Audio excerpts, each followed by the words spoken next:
Hey, good morning, everybody. Welcome back to the Weather Nerds channel. Here I am, your personal weatherman, Greg Majeski, here to give you an update here on Helene. It's going to be a busy day for today. Now, before we kind of get into all this, I know folks will be joining us live and will be joining us after this. If you're joining us after the live broadcast, if you could please do me a favor, if you want to stay up on these updates, please subscribe to the channel so you're up on the latest and you get the notifications when these come down. I'm going to give it to you straight.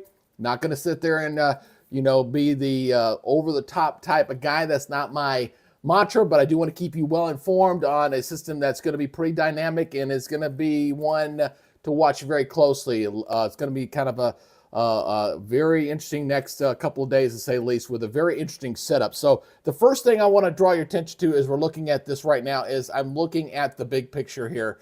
This is something, I got to be honest, in all my years I've been doing this for a very long time, to see the interaction between what is drawing down here with this upper level low, this cutoff feature that's coming in here, that's driving our system up here from the Caribbean and into the Gulf of Mexico, to watch these two things actually merge together at landfall is something I have never seen. This is very unique, and I'm not hyping this as it is the Fujiwara effect where two lows kind of roll around each other. We're going to see these things merge together over land after landfall, and it's just a very unique setup to say the least. Now, what we're seeing with the system right now, okay, let's go ahead and break this thing down here again, as we've got a very solid core forming. This is a fairly large hurricane. It's going to have a large wind field, so it's much bigger than, say, Francine was, for an example. It's going to have a much wider wind field here.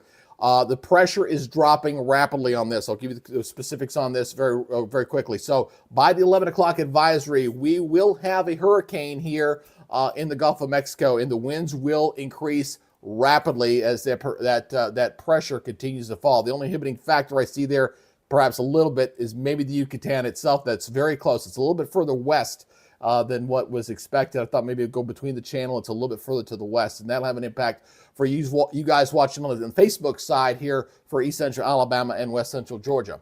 Here's the radar right now. We can see a little bit of storm activity, not directly associated with the storm up into the Florida Panhandle, and we're getting some of these outer bands here coming down toward the Florida Keys. You can see this here on radar Omega here as we're looking at some of these outer bands across portions of Cuba right now, and we're going to watch the conditions in Key West start to go downhill a little bit for later to this afternoon and for today. That's going to be happening. So obviously, we got all these watches and warnings all over the place. I do have a summary of all the watches and warnings there on the crawl down below. You can check that down below.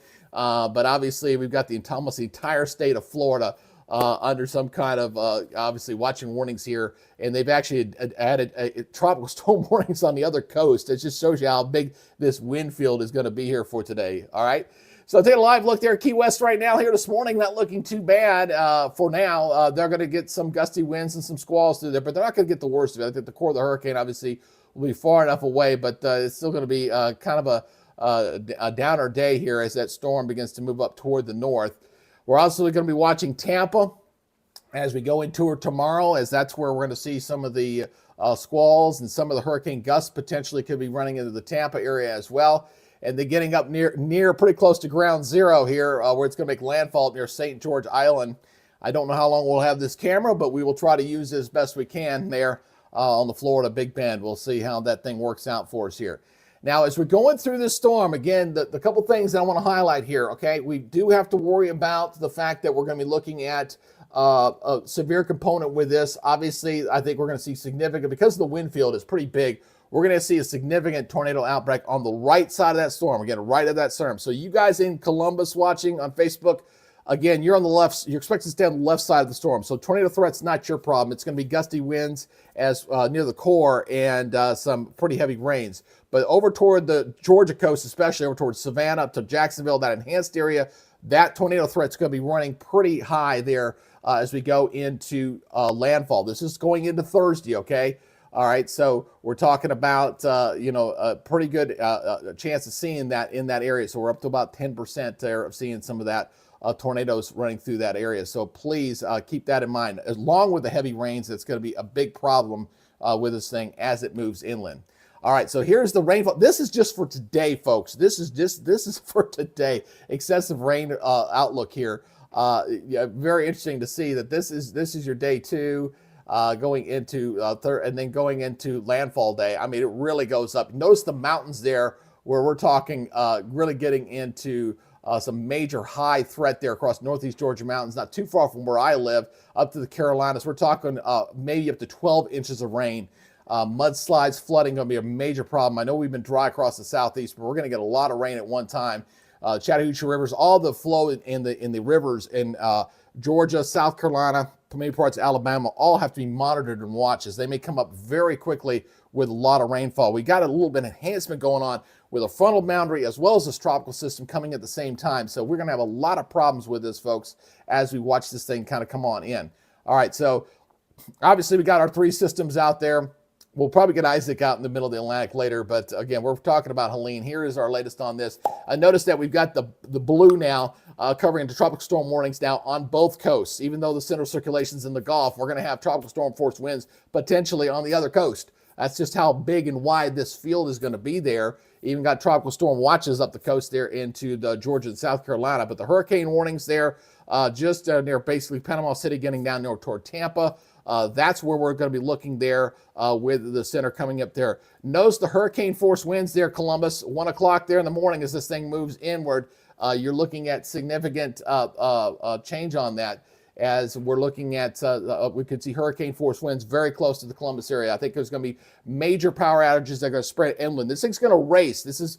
We're comparing this to a Hurricane Opal, okay? Hurricane Opal accelerated as it moved inland, and it drove the hurricane force winds well inland. So I expect some pretty good power outages there across west central Georgia for sure, Albany, heading up toward Columbus, Eufaula, getting up toward Dothan, get anywhere in that corridor there. It's going to be pretty close as we watch the core of this hurricane come on in here with this system. So I want to take a look at a couple things here real quick. I want to highlight a couple things here. Let me look at I want to pull the advisory back up once again. So stand by with me for just 1 second here as we want to make sure I've got the latest and greatest information here for you here. Looking at the discussion here on this. So again, so you're looking at, they did up the winds on this. I was just verifying that. They did take it up to 120 mile per hour winds on this. And if it goes through rapid intensification here for today, and the pressure's been falling like a rock. Notice the pressure is at 979 millibars.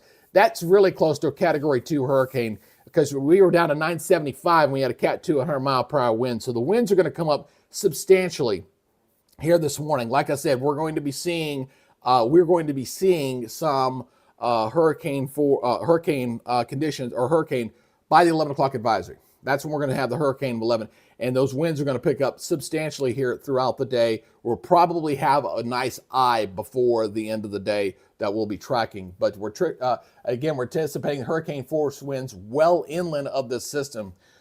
So you folks in Columbus, everybody that's in the area of this hurricane, several things you need to do today.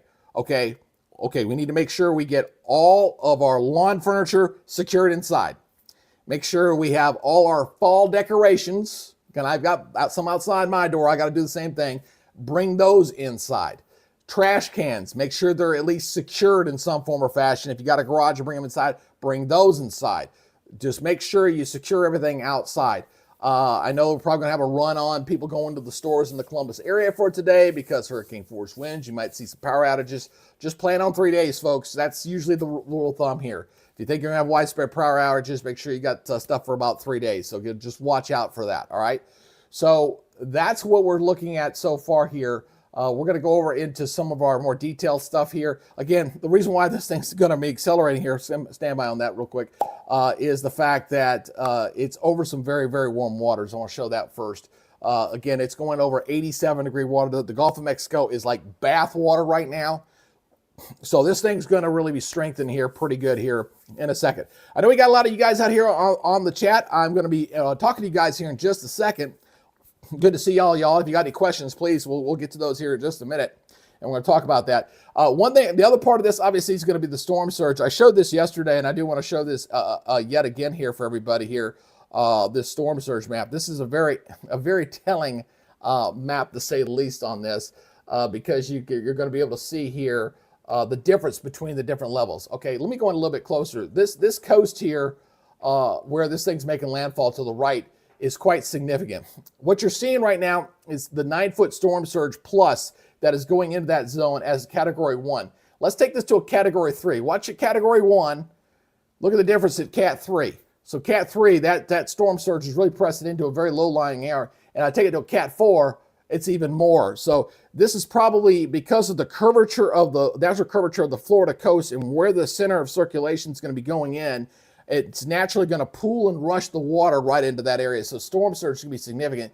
Thankfully, there's not a lot of population in that zone, but anybody that's in that area definitely need to evacuate and get out of harm's way when that comes in. So, all right, so let's go ahead and talk about the models. We're going to get into some of the model data again. Again, this is the latest here from the tracks from the 6Z. This will be updating here shortly on the 12Z. The one trend that has happened, it has come back a little bit further to the west. It's closer to almost right to Apalachicola. St. George Island is right in the middle of that. That's why I'm watching that very closely. So this is very close enough where the core of the system is going to go through southwest Georgia, close enough to Columbus. It's going to cause some major problems there as it's come back. I know they tell you not to worry about the exact line because of the size of the storm, but when you're tracking the core of the winds, any deviation left or right can make a big deal of whether how much impact you're going to get from those winds. So those of you in Columbus right now, based off this latest guidance, it's not looking too good. All right, so just got to prepare and be ready for this. All right, so let's go ahead and break down some of the models here. We'll look at the latest here from the NAM. This is the 6Z NAM, North American model here. We're going to watch this thing come up here from the south, and this one does have it quite some strength. It is a little bit to the right here. It does bring it in. The winds here, it's at 946 millibars, so that's a very strong Category 3 hurricane with this as it comes on up into Georgia. Again, the core of the winds kind of going right in between Columbus and Macon, coming right into metro Atlanta. So this is quite substantial. But notice there the pivot between the two lows there. It is so, again, you just don't see that very often. Here's our hurricane. Here's our cutoff low, and these two, they're basically connected. I mean, you can see them just there, interconnected as they're going to pivot right around each other. And look what happens to this hurricane is it just gets merged and sucked right into that upper low. It's just amazing to see, something I've just not seen. It's very, very unique. So that's the NAM look. Let's look at the European model. This is the let's go to the 6Z. I want to make sure I get the latest on this one. Let's go to the 6Z to 6Z. So we're going to stay on the latest on this. Again, you're seeing this one come up. The European has also gotten stronger. It has been, was kind of holding out for a while. It's down to 959 millibars. That's significantly stronger than what it was showing yesterday as well. So this comes in, at least the tracks are very similar. They're all very, very much in the same area. Georgia is going to get plastered here. I'm sure state of emergencies have already been declared for Georgia here, as this is we're going to have widespread power outages across a big part of the state here. Parts of Alabama, Florida, obviously going to get impacted with this. And then the flooding threat as we get into Friday morning is going to be substantial across North Georgia. Very bad, Northeast Georgia mountains. And why that's going to happen is you got this flow here. You got the flow coming this way. You got the mountains going through here. So you get the natural orographic lift. You're going to get a lift here that acts like a sponge. It squeezes the atmosphere out. It's going to make it a lot more substantial with those rainfall amounts, and they're going to be quite heavy as that system moves off toward the north. But then as we go to the weekend, at least it dries out, and you're going to have a chance to clean up the mess after this once we're done with this.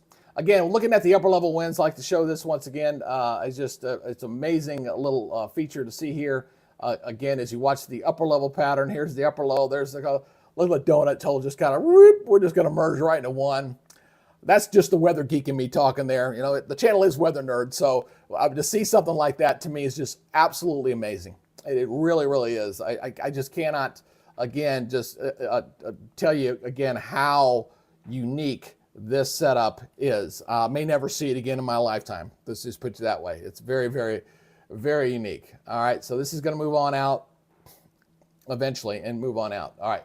So let's talk about the big picture here. We're looking at the European model here as this moves up and moves out. It's going to take it a little while to get out. It's going to linger those rains there across the Midwest there, and then it kicks on out. And then I'm showing this for one reason, because on the end of the 10-day, looks like something here trying to brew again down here in the Gulf of Mexico. So, but let's get through the first one first, shall we? I just wanted to show that to you and show that, well, you know, we're not done with hurricane season. We knew the switch was going to flip back on. All right, let's talk about precipitation. This is significant here. This is the other part of this equation. We got the storm surge, we got the tornado threat, and we're talking about some major flooding here, folks, across the southeast, especially into Georgia, okay?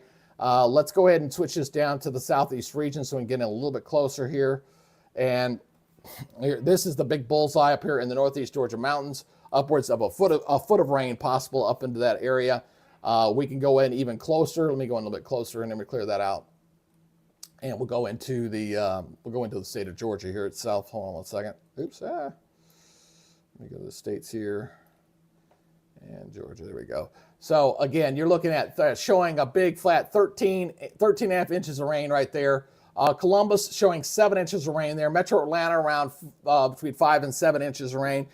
So you got a lot of tributaries moving through here. The Chattahoochee is probably going to flood, which means the riverfront there in Columbus probably going to flood with all this rain coming down the road. Just too much. It's going to be too much. I'm sure it's been dry. The river's been dry, but a lot of this water is coming downstream, folks. It's going to be quite significant here as this comes on in. So it is going to be a very, very busy day here for me here at the Weather Nerds channel. I plan on doing these updates every time they come out. Next one will be at 11:05. Next one's going to be at 2:05. And then tonight from 5 to 8, I'll do a 3-hour block because we're going to kind of watch this closely. And then tomorrow on Thursday, we're going to be talking, we're going to be doing this thing pretty much hot and heady from 8 o'clock in the morning until landfall. If you're new to the channel and you have not subscribed to the channel and you'd like to stay on this, please go ahead and hit that subscribe button, hit that notification bell so you're alerted on these live updates as we're going to be watching this critical stuff. Looking to perhaps maybe on Thursday, maybe bring in a couple of folks if they're up to it to maybe do some crosstalk, some other weather geeks and stuff on here. But it's going to be a very long day to watch this. And thank you for the new subscribers. I do appreciate this. We added about 27 yesterday. Hopefully, we're a little channel. But the one thing I'll say about being a small channel, unlike some of the bigger YouTubers, I have the ability to talk to all you guys. So if you guys have any of these questions, like here's Mary Johnson here on Facebook watching. Hey, how you doing there, Mary? Again, I hope my report was able to answer your question there. We're talking to some of my regulars here. We got our Irish lady here. How are you? Rashine's in the house. There's Rita. Good to see you, Rita. I like to acknowledge everybody as best I can on here. We got Missy in Columbus watching. Hey, Missy. Atlanta Fly Girl. Hey, good to see you too. Like the kind of Panama City in the house. That's right. She's in Panama City. I know the folks in Panama City get nervous. They keep thinking, this is going to be a Michael. I don't think that's going to be the case here. But boy, is it awfully close. And boy, does it make you a little scary there. Absolutely does and stuff. Terry, good morning to you, Terry. Good to see you. Back in the house there as well. And Terry said the right thing. Don't forget to like and subscribe to help grow the channel. I'm actually, my 1-year anniversary, by the way, on the channel is 1 October. And my goal was to get to 5,000 by 1 October. So we'll see what happens. We'll see if we'll get with that for today. All right, so that's your update here for this morning. Again, we did about 15-minute, 20-minute update here. Again, we're going to be watching this very, very closely. Watch for the next update at 11:05 to 11:05. It will be a hurricane. Just count on it. The pressure's at 979. It's dropping like crazy. It will be a hurricane at 11 o'clock. And we're going to see how strong it gets for today. So be back in here, 11 o'clock. Do it again. Do me a favor. Please share this with your friends. Anybody in the immediate impact of this hurricane who wants to be informed.